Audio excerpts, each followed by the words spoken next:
சுதா சர்ஜரிக்கு என்ன நினைக்கிறேன். இன்னைக்கு என்ன பார்க்கலாங்களா? வாங்க பார்க்கலாம். இன்னைக்கு நெல்லிக்காய் குல்கந்த் பண்ண போகிறோம். அதுக்கு நெல்லிக்காய் வந்து 1/4 கிலோ எடுத்துருக்குறேங்க. நல்லா கழுவி எடுத்தாச்சு. காய் சீவரத்தில் சீவி எடுத்துக்கலாம்.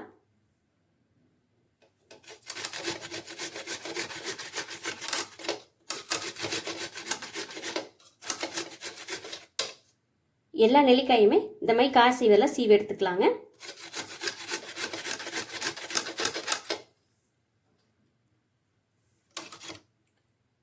இந்த விதை வந்து நமக்கு தேவையில்லைங்க, இது எடுத்துடலாம்.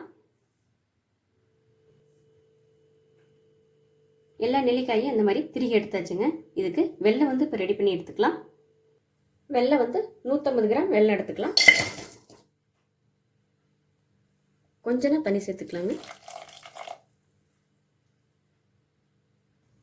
வெல்லம் வந்து கரைஞ்சா போதும், நம்ம வடிகட்டி எடுத்துக்கலாம். வெல்லம் நல்லா கரைஞ்சிச்சுங்க. இப்போ வடிகட்டி எடுத்துக்கலாம். வெல்லத்தை வடிகட்டியாச்சு. மறுபடியும் சேர்த்துக்கலாம். வெல்லத்தை வடிகட்டி எடுத்தாச்சுங்க. நெல்லிக்காயை கடாயில் சேர்த்துக்கலாம்.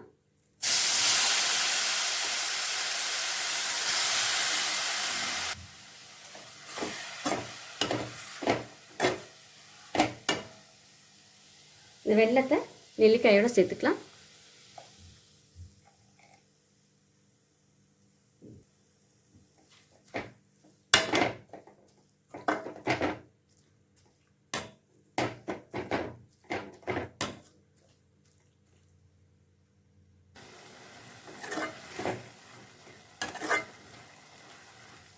இந்த தண்ணிலாம் வத்த அளவுக்கு நல்லா கிண்டி விட்டுட்டே இருக்கணுங்க.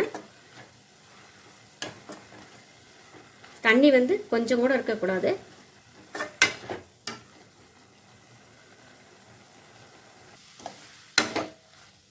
தண்ணியெலாம் நல்லா வத்திடுச்சுங்க.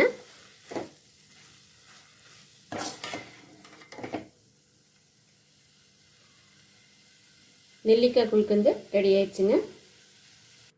நெல்லிக்காய் வந்து உடம்புக்கு ரொம்ப நல்லதுங்க. ஸ்பூன் வச்சு நீங்கள் எடுத்தாலும் தண்ணி படாமல் ஈரம் படாமல் இருந்தாக்க ரொம்ப நாளைக்கு வரும். 1 வருஷத்துக்கு கூட வச்சுக்கலாம். நீங்களும் செஞ்சு பார்த்துட்டு எப்படி இருக்குன்னு சொல்லுங்கள்.